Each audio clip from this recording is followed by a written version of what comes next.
Summer வந்தாச்சு. What's your plan for this holiday? எங்க கிட்ட விட்டுருங்க, நாங்க பாத்துக்கிறோம். GT Holidays, South India's #1 travel brand. தியாகம் அல்ல கடமை, சுயநலம் அல்ல பொறுமை அப்படின்னு கமல்ஹாசன் என்னென்னவோ புரியாத வார்த்தைகளில் சொல்லியிருந்தாலும் கூட திமுக கூட்டணியில் அவருக்கு வகுப்பு இல்லை, அவங்க கொடுத்த தொகுதிகளில் உடன்பாடு இல்லை அப்படிங்கிறத அந்த அறிக்கையில் அவர் பல்வேறு மொழிகளில் சொல்லியிருக்காரு. ஒருபுறம் மானியமா இந்த தேர்தலை புறக்கணித்தாலும் திமுகவை ஆதரிக்கிறோம் அப்படிங்கிற ஸ்டாண்ட் எடுத்திருக்காங்க. அதற்கு பின்னணியில் சில காரணங்கள் இருக்குது. இன்னொரு பக்கம் விசிகாவுக்கு 8 தொகுதிகள் ஒதுக்கியிருக்காங்க. அது விசிகாவை திருப்திப்படுத்தியிருக்கா அல்லது விசிகா அதிருப்தியில் இருக்கா அப்படிங்கிறது குறித்து நம்ம பார்க்கணும்.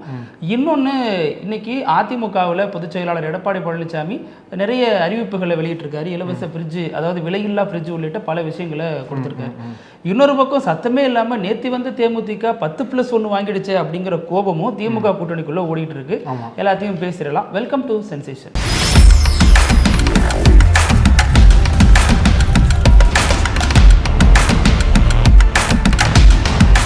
வணக்கம் பிருத்திவி. வணக்கம் அழகு. நேற்றைய தினம் அதிமுக 3 முக்கியமான கட்சிகள் இடத்துல தொகுதி பங்கீட ஒப்பந்தம் முடிச்சாங்க இல்லையா? முடிச்சாங்க.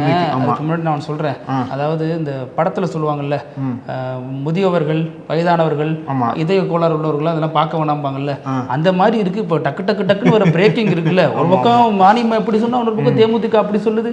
பதட்டத்திலே வச்சிருக்காங்களே அப்படிங்கிற மாதிரி. வேற வழியில் நாட்கள் நெருங்கிருச்சு. அடுத்த வாரம் நாமினேஷன் தாக்கல் பண்றது ஆரம்பிச்சிருவாங்க. அதனால அதுக்குள்ள முடிக்க வேண்டிய தேவை. இந்த கட்டத்தை தாண்டினா மட்டும் தான் அடுத்த கட்டம் வேட்பாளர் தேர்வு, அதுக்கப்புறம் பிரச்சாரம்லாம் பண்ணுறது வசதியாக இருக்கும்.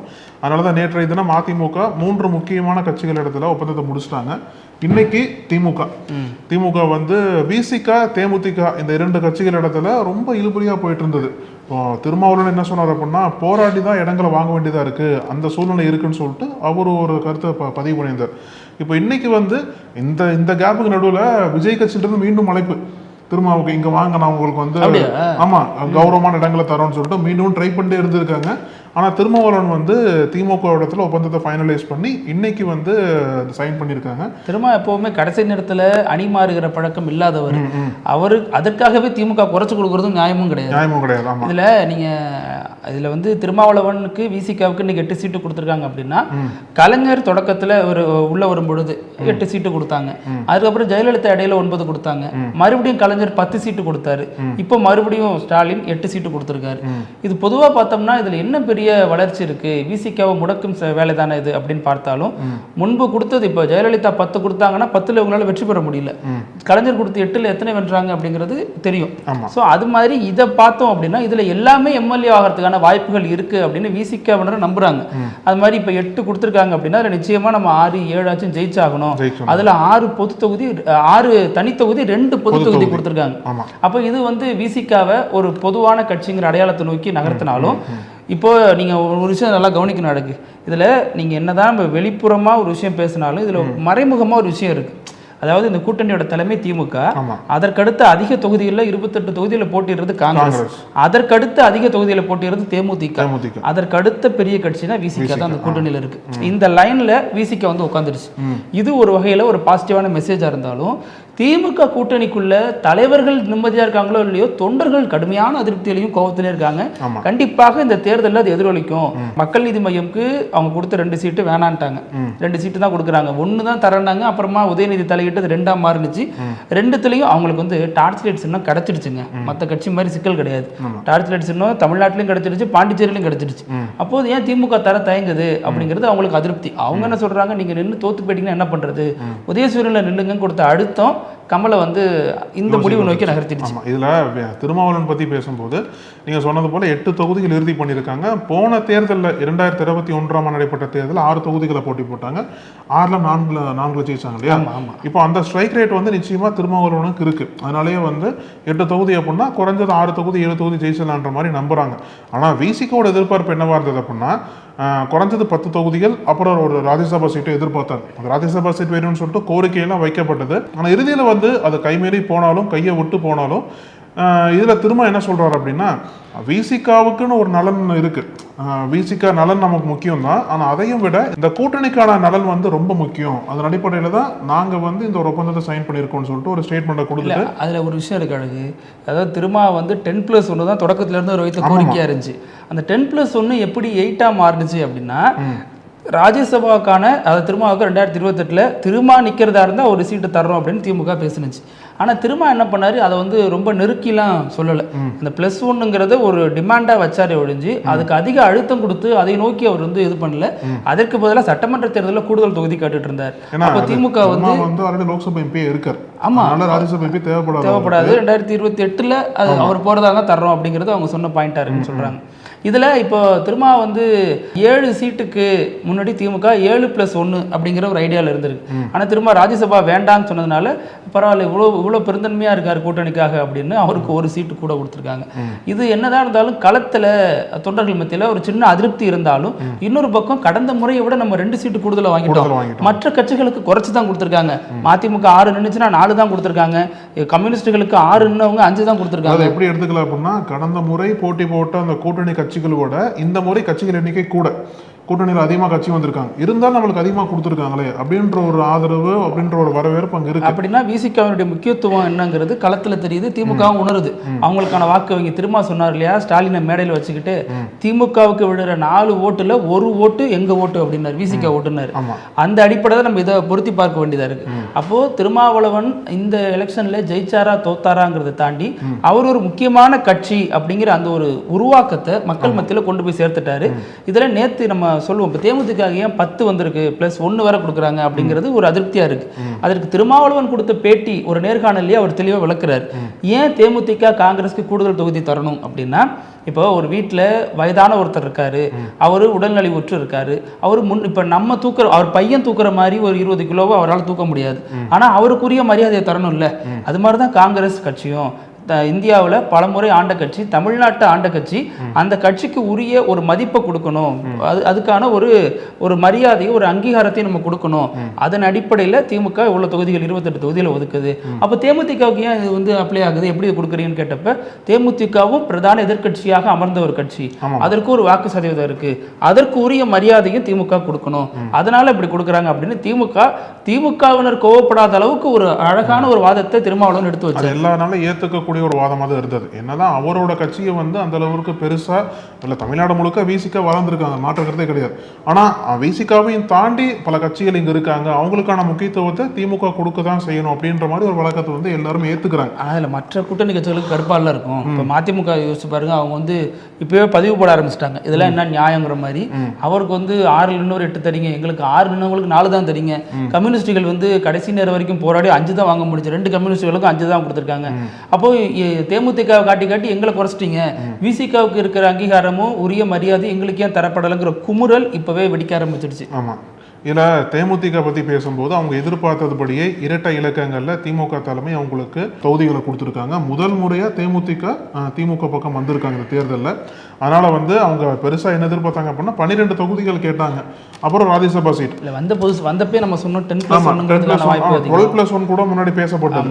அப்போ நடுவில் என்ன பேசினாங்க அப்படின்னா, தேமுதிகவுக்கு வந்து அந்த தொகுதி தான் கொடுப்பாங்கன்னு சொல்லிட்டு கட்சிக்குள்ளேயே பேசினதாகவும், அதுக்கு பிரேமலதா என்ன பதில் அடிச்சிருக்காங்க அப்படின்னா, அதெல்லாம் ஒன்றும் நம்பாதீங்க, தைரியமாக இருங்க, நாங்கள்லாம் தொடர்ந்து பேசிட்டு தான் இருக்கோம், நிச்சயமாக நம்மளுக்கு வந்து அதிகமான இடங்கள் கண்டிப்பாக கிடைக்கும்ன்ற மாதிரி நம்பிக்கையை தொடர்ந்து பேசிட்டே வந்திருக்காங்க கூட்டத்துக்குலாம். அந்த ஒரு நம்பிக்கையின் வெளிப்பாடாக தான் இன்னைக்கு வந்து தேமுதிகவுக்கு 10 தொகுதிகளை திமுக தலைமை கொடுத்துருக்காங்க. இது வந்த உடனே அவங்களோட பெரிய சக்சஸாக ஒரு பக்கம் அவங்க பார்த்தாலும், இன்னொரு பக்கம் நம்ம தொடர்ந்து பேசிட்டு இருக்கோம் இல்லையா, அந்த கூட்டணி கட்சியின் அதிருப்தி.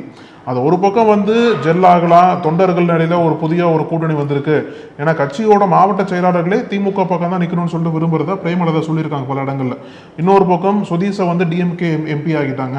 அதாவது நம்ம கொடுத்த அதாவது நம்ம கேட்ட எல்லாத்தையும் வந்து டிஎம்கே தொடர்ந்து செஞ்சுட்டே இருக்காங்க அப்படின்ற ஒரு ஆதரவு, அப்படின்ற ஒரு மகிழ்ச்சி தேமுதிகவுக்கு இருந்தாலும், கீழே மற்ற கூட்டணி கட்சிகள் இடத்துல அந்த ஒரு ஆதரவு என்பது இருக்குமா? அந்த கூட்டணி தொண்டர்கள் எல்லாமே வந்து இப்போ ஒன்றும் இல்லைங்க, மதிமுக இருக்காங்க, அப்புறம் கம்யூனிஸ்ட் இருக்காங்க, ஒரு குறிப்பிட்ட தொகுதிகளில் தேமுதிக வேட்பாளருக்காக இவங்க எப்படி கீழே வேலை பார்ப்பாங்க அப்படின்ற ஒரு ஆதங்கமும் அவங்க வெளிப்படுது. அதையும் வந்து நம்ம கணக்கில் வச்சுக்கணும். ஆமாம், இப்போ அது மாதிரி தான் நீங்கள் பார்த்தீங்க அப்படின்னா, இன்னைக்கு அதிமுகவின் பொதுச் செயலாளர் நிறைய அறிவிப்புகளை, தேர்தல் அறிவிப்புகளை மொத்தமாக வெளியிட்டிருக்காரு. அதில் இலவச ஃப்ரிட்ஜ் இதெல்லாம் இதனால் லிஸ்ட்லேயே இல்லை இது வரைக்கும். அப்போ எதெல்லாம் ஹவுஸ் ஹோல்டரில் தேவைப்படுதோ அதில் முக்கியமான பொருட்களாக பார்த்து ஒரு இலவசத்தை கொடுத்துருக்காரு. ஆல்ரெடி சொன்ன மாதிரி 10,000 ரூபாய், அப்புறம் ஆண்களும் பேருந்தில் இலவசமாக பயணிக்கலாம், இது மாதிரி நிறைய அறிவிப்புகளை வெளியிட்டாரு. இருசக்கர வாகனம் வாங்குறதுக்கு 25,000 தராரு. அது மாதிரி நிறைய விஷயங்கள் சொல்லியிருக்காரு. இது களத்தில் எடுபடுமாங்கிறதுக்கு முன்னாடி அவர் வேறு ஒரு வியூகத்தையும் வகுக்க ஆரம்பிச்சிட்டார். அது என்ன அப்படின்னா, இப்போ ராமதாஸுக்கு சசிகலாவுக்கு பொது எதிரியாக யார் இருக்கா அப்படின்னா எடப்பாடி பழனிசாமி. ஏன்னா ராமதாஸை பொறுத்த வரைக்கும் என் அனுமதி இல்லாமல் யாருமே அவரை கூட்டணியில் சேர்க்கக்கூடாது அன்புமணியை அப்படின்னு சொல்லிட்டு இருந்தார். ஆனால் எடப்பாடி பழனிசாமி அலேக்கா தூக்கிட்டு போய் 18+1 கொடுத்துட்டார். கொடுத்து அன்புமணி தலைமையில தான் பாமக இருக்குன்னு சொல்லிட்டு அங்கீகரிக்க செஞ்சுட்டாரு. ஆமாம், அதுவும் பண்ணிட்டாரு. இப்போ இதில் வந்து நீங்கள் பார்த்தீங்க அப்படின்னா எடப்பாடி பழனிசாமிக்கு ஒரு நெருக்கடி ஏற்படுது. அப்போ ஒரு வியூகத்தை வகுக்கிறார். என்ன அப்படின்னா, டெல்டா பகுதிகளில் தான் வந்து வன்னியர் ப்ளஸ் முக்குளத்தோர் வாக்குகள் வந்து ஒரு 18க்கும் மேற்பட்ட தொகுதிகள் இருக்காங்க. அப்போ அந்த 18க்கும் மேற்பட்ட தொகுதிகளை கவர் பண்ணாலே நம்ம டெல்டாவில் வந்துட்டா கொங்குலையும் நமக்கு கை ஓங்கும் அப்படிங்கிற அடிப்படையில் அமமுகவுக்கு ஒரு 11 சீட்டு கொடுத்துருக்காரு. அது மாதிரி அன்புமணிக்கு 18 சீட்டு கொடுத்துருக்காரு, ஒரு ராஜ்யசபா கொடுத்துருக்காரு. இதெல்லாம் களத்தில் ஈடுபடும். அவங்க இத்தனை நாள் வரைக்கும் எனக்கு எதிராக செயல்பட்டவங்க இனிமேல் எங்களுக்கு ஆதரவாக செயல்பட போகிறாங்கன்னு ஒரு நம்பிக்கையில் இருக்காரு. அந்த வியூகத்தை எப்படி உடைக்கிறது அப்படிங்கிறது தான் சசிகலா ராமதாஸ் அணியினுடைய வேலையாக இருக்குங்கிறாங்க. ஏன்னா இவங்களும் குறி வச்சிருக்கிறது டெல்டா ப்ளஸ் வட தமிழகம் தான். ஸோ இந்த 2 பகுதியிலையும் அன்புமணி தலையெடுக்கக்கூடாது, எடப்பாடி தலையெடுக்கக்கூடாது. இது ரெண்டும் தான் இவங்களுடைய ஐடியாலஜியாக இருக்கு. அதற்காக தான் இவங்களும் திட்டமிட்டு வராங்க. இறுதியில் தான் தெரியும் யாருடைய வியூகம் வெல்ல போகுது அப்படிங்கிறது. ஆமாம், இறுதியில் இப்போ ஒரு ட்விஸ்ட் என்ன அப்படின்னா, ஆனால் ஒன்று, இதில் யாருடைய வியூகம் வெல்லுதோ தோக்குதோ அது பிரச்சனை இல்லை. ஆனால் இழக்கிறதுக்கு ராமதாஸுக்கும் சசிகலாவுக்கும் ஒன்றும் கிடையாது. ஒன்றும் இல்லை. எடப்பாடி சேதாரமான அவருடைய எதிர்கட்சி அந்தஸ்து போயிடும், எதிர்கால அரசியலும் போகிறதுக்கான வாய்ப்புகள் இருக்கு. ஆமாம், அதனால் இந்த நீங்கள் சொன்னீங்க இல்லையா சசிகலா ராமதாஸ் கூட்டணி என்பது உடனே வந்து ஒரு பெரிய பிரேக் த்ரூவாக மாறுமான்னு கேட்டால் பெரிய சந்தேகம் தான். ஆனால் இருந்தாலும் ஏதோ ஒரு வகையில் எடப்பாடி பழனிசாமிக்கு ஒரு மைனர் பொலிட்டிக்கல் டேமேஜ் பண்ணாலும் அவங்களுக்கு அது மேஜர் சக்ஸஸ் தான். ஏதோ ஒரு வகையில் எடப்பாடி பழனிசாமியோட அந்த ஸ்ட்ராங் ஹோல்டை வந்து நாங்கள் சதைச்சிட்டோம், அவருக்கு பெரிய ஒரு பாதிப்பை ஏற்படுத்தி இருக்கோம் அப்படின்னு வந்தாலுமே அது வந்து அந்த கூட்டணிக்கான ஒரு பெரிய சக்ஸஸாக தான் பார்க்கணும். அதை அவங்க தொடர்ந்து பிடிச்சிட்டு அதில் பயணம் பண்ணுறதுக்கான வாய்ப்புகள் அதிகமாக இருக்குது. ஆனால் அவங்க தரப்புல இருந்தும் பெருசாக என்னென்ன மாதிரி வாக்குறுதிகளை கொடுக்குறாங்கன்னு தெரியல. அதை எப்படி கவர போகிறாங்கன்னு பெரிய ஒரு சந்தேகம் தான். ஏன்னா தினகரன் பக்கம் தான் அங்கே இருக்கக்கூடிய அந்த காஸ்ட் ஈக்குவேஷன் நல்லா இருக்குன்றதுனால தான் பிஜேபி இந்த முறை போராடி 2021 விட்டதை இப்போ நான் பிடிச்சிடணும்னு சொல்லிட்டு தான் தினகரனை கூட்டணி கொண்டு வந்திருக்காங்க. அப்படி பார்க்கும்போது சசிகலாவால் அந்த ஒரு காஸ்ட் ஈக்குவேஷனை தினகரன் இருந்து உடைச்சு அவங்க பிரித்து கொண்டு போக முடியுமா அப்படின்ற ஒரு கேள்வி வந்து அங்கெல்லாம் கேட்குறாங்க. ரெண்டாவது ரொம்ப தாமதம் கட்சி ஆரம்பிச்சது. முன்னாடி ஒரு பேஸ் செட் பண்ணியிருந்தாங்க அப்படின்னா ஓகேவா இருந்திருக்கும். ஆனால் ரொம்ப தாமதமாக வந்ததுனால அவங்களால பெருசாக அங்கே ஒரு மாற்றத்தை கொண்டு வர முடியுமா அப்படின்றது பெரிய கேள்வியாக இருக்குது. இதில் திமுக கூட்டணி என்பது பெருவாரியான கட்சிகள் இடத்துல ஒப்பந்தத்தை முடிச்சுட்டாங்க. மக்கள் நீதி மையம் விலகிட்டாங்க. இந்த தேர்தலில் போட்டு கட்சிகள் ஒப்பந்தத்தை முடிச்சுட்டு மக்கள் நீதி மையத்தை மொத்தமாக முடிச்சிட்டாங்க. கமலஹாசனே சொல்லிட்டாரு, இந்த மாதிரி இந்த தேர்தலில் மக்கள் நீதி மையம் போட்டி போடலை. ஏன்னா டார்ச்சர் சின்னம் வாங்கினதெல்லாம் பெருமையாக பேசினாங்க. 2 தொகுதிகள் தமிழ்நாடு பாண்டிச்சேரி எல்லாத்துக்கும் டார்ச்சர் எடுத்து தராங்க. நிற்க முடியாத அளவுக்கு ஒரு 2 தொகுதிகள் கேட்டிருந்தாங்க. அதில் எங்களோட சின்னத்தில் முன்னாடி உதயசூரன் ஓகே சொன்னாங்க, பிற்காலத்தில் அவங்களோட ஸ்டாண்டை மாற்றிட்டு எங்களோட சின்னத்தை நிற்கிறோன்ற மாதிரி திமுக அழுத்தம் கொடுத்தாங்க. இப்போ இறுதியில் என்னாச்சுன்னு தெரியல. அந்த ஒரு ட்விஸ்ட் வந்து இன்னைக்கு வந்திருக்கு. அதாவது தேமுதிக இடத்துல சைன் பண்ணதுக்கு அப்புறம் கமல் ட்வீட் போட்டிருக்காரு, நாங்கள் வந்து இந்த தேர்தலை போட்டி போட மாட்டோம், திமுகவுக்கு ஆதரவு அளிக்க போகிறோம். அதாவது எம்.கே. ஸ்டாலின் தலைமையில் அவரோட தலைமையில் 2.0 கவர்மெண்ட் ஃபார்ம் ஆகிறதுக்காக நாங்கள் வந்து திமுகவுக்கு ஆதரவு நிற்க போகிறோன்ற மாதிரி மக்கள் நீதி மையம் வந்து கமலஹாசனே ட்வீட் போட்டிருக்காரு. அதுதான் வந்து எங்கே இந்த ட்விஸ்ட் ஆச்சுன்னு சொல்லிட்டு இன்னும் குழப்பமாக இருக்குது. இதே மாதிரி மதிமுகவும் கடந்த காலங்களில் தேர்தல் புறக்கணித்த வரலாறு இருக்குது. இது தேர்தல் புறக்கணிப்பு அப்படிங்கிறது தேர்தலில் இருக்கிற ஒரு கட்சிக்கு ஒரு தவறான ஒரு உதாரணமாக தான் இருக்குது. தேர்தலை புறக்கணிச்சா தேர்தல் சமயங்களில் தான் அதனுடைய பூத் ஏஜென்ட்லேருந்து நிர்வாகிகளிலிருந்து மாவட்ட செயலாளர்லேருந்து வேட்பாளர்லேருந்து தலைவர்லேருந்து அனைவரும் மக்களோட நெருங்கி போகிறதுக்கான வாய்ப்புகள் அதிகமாக ஒரு உற்சாகமா கொடுக்கக்கூடிய காலமே தேர்தல். அந்த காலத்தை நீங்க ஸ்கிப் பண்ணிட்டு போறீங்க அப்படின்னா அது எந்த அளவுக்கு மக்கள் மத்தியில குறிப்பா மானிமாவை தொடர்ந்து ஜெயிக்க வைக்கணும், கமலஹாசன் வரணும்னு நினைக்கிறவங்களுக்கான எந்த அளவுக்கு அது ஒரு உற்சாகத்தை கொடுக்குங்கிறது ஒரு கேள்வி. இன்னொன்னு, கமல் வந்து தனது அறிக்கையில சொல்றாரு, அவர் பெருமையோட அவர் வந்து அன்போடு கொடுக்கறத நாங்க பெருமையோட மறுக்கிறோம் அப்படிங்கிறார். அப்போ இதுல வந்து ஒரு 2 தொகுதிகளாச்சும் இவர் ஒரு தனி சின்னதாச்சும் வாங்கி நின்று போட்டியில இருந்திருக்கணும் அப்படிங்கிறதா மானிமாக்குள்ள இருக்கிறவங்களுடைய கருத்தா இருக்கு. ஆனால் கமலை பொறுத்த வரைக்கும் தனது சுயமரியாதைக்கு விடுக்கப்பட்ட ஒரு சவாலா இதை பாக்குறாரு. நீங்க வந்து கட்சி ஆரம்பிச்சு இவ்வளவு தூரம் வந்து பெரிய அளவில் அவரால் சோபிக்க முடியல அப்படின்னாலும் ஒரு ராஜ்யசபா சீட் கொடுத்ததுனால கமலால பெரிய அளவில் இதில் ரியாக்ட் பண்ணவும் முடியல. அதே நேரம் இந்த எலெக்ஷன்ல நம்ம திமுகவுக்காக உழைப்போம், அதாவது முதல்வர் வந்து மீண்டும் முதல்வராக பொறுப்பேற்கிறது நம்ம பார்க்க போறோங்கிற மாதிரிலாம் அறிக்கையில் சொல்லியிருக்காரு. கமல் சொல்லலாம், கமல் கட்சி நிர்வாகிகள் எப்படி ரியாக்ட் பண்ண போறாங்க? இதுல நீங்க சொன்னீங்க இல்லையா ராஜ்யசபா எம்பி ஆனார் அப்படின்ட்டு, அதாவது ராஜ்யசபா எம்பி ஆகிறதுக்கு முன்னாடி பின்னாடி அப்படி பிரிக்கலாம் மக்கள் நீதி மையத்தை. ராஜ்யசபா எம்பி ஆகிறதுக்கு முன்னாடி கட்சியும் சரி கமலஹாசனும் சரி பெருசா ஆக்டிவா இல்லை அரசியல் ரீதியா. அவர் வந்து பிக் பாஸ்ல பிஸியா இருந்தாரு, அப்புறம் படங்கள் நடிச்சிட்டு இருந்தாரு. கட்சி ரீதியா அவர் வந்து பெருசா ஆக்டிவா வச்சுக்கல கட்சியை வந்து. இப்போ திமுகவோட சேர்ந்ததுக்கு அப்புறம் ராஜ்யசபா எம்பி வழங்கப்பட்டது. ஆனா ஏதோ ஒரு எல்லா தேர்தல்களையும் திமுக சப்போர்ட்டா கொஞ்சம் பிரச்சாரம் மட்டும் பண்ணிட்டு இருந்தாங்க. ராஜ்யசபா தேர்தலில் போட்டி போட்டு கமல் எம்பி ஆனதுக்கு அப்புறம் தான் அவரோட கட்சிக்கு மீண்டும் ஒரு லைம்லைட் வந்தது. மக்கள் நீதி மையத்தை தொடர்ந்து மக்கள் பேச ஆரம்பிச்சாங்க. திமுக ஆதரவா பல மேடைகளில் கமலஹாசன் வந்து கருத்து தெரிவிச்சுட்டே இருந்தாரு. மீண்டும் கட்சி வந்து ஏதோ ஒரு வகையில் ஆக்டிவ் ஆகுது அப்படின்ற நம்பிக்கையில தொண்டர்கள் இருந்தாங்க.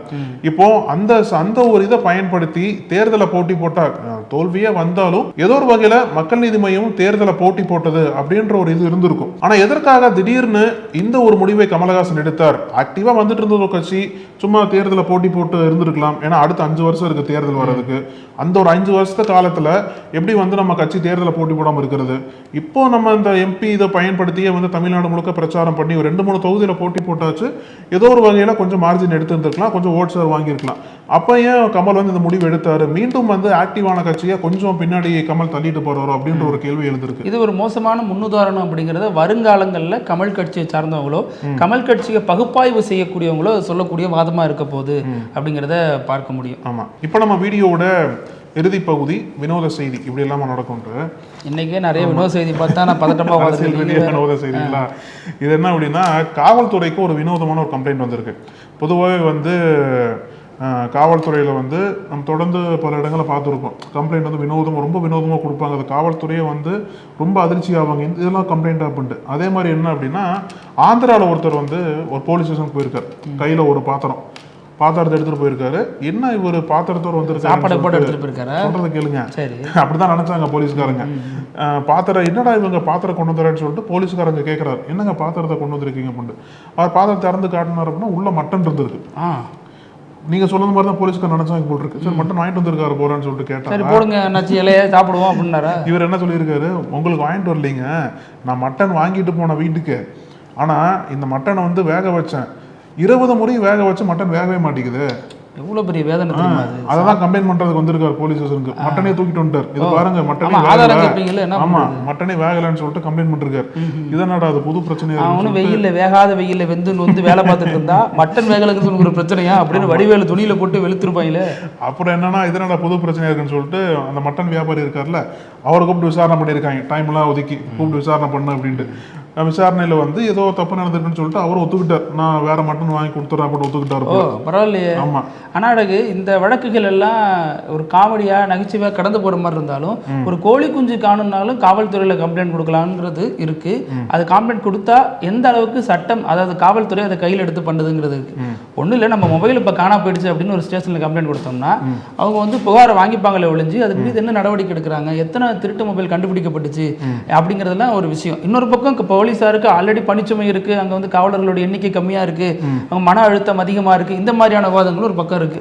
இது எப்போதான் தீர்வு கொண்டு வருது, யார் தான் தீர்வு கொண்டு வருது அப்படிங்கிறத நோக்கி நிறைய விவாதங்கள் என்ன நடக்கணும் அப்படின்னு நம்ம எடுத்துக்க வேண்டியதாக இருக்கு. பேசுவோம், நாளைக்கும் பல செய்திகளோட சந்திக்கலாம். நன்றி. தொடர்ந்து பேசலாம். பத்தி நன்றி. நக்கீரன் டிவிக்கு சப்ஸ்கிரைப் செய்யுங்கள். உங்கள் ஆதரவே எங்கள் பலம். ஆசிரியர்களுக்கு நண்பனாகவும் மாணவர்களுக்கு ஆசானாகவும் திகழும் தேர்வு வழிகாட்டி. ஒவ்வொரு பாடத்திற்கும் அனுபவமிக்க ஆசிரியர்களின் துல்லியமான தெளிவான விடைகள். CNC இருக்கு, தேர்வு பயம் எதற்கு? இது தீரன் பப்ளிஷிங் ஹவுஸ் விற்பனை வெளியீடு.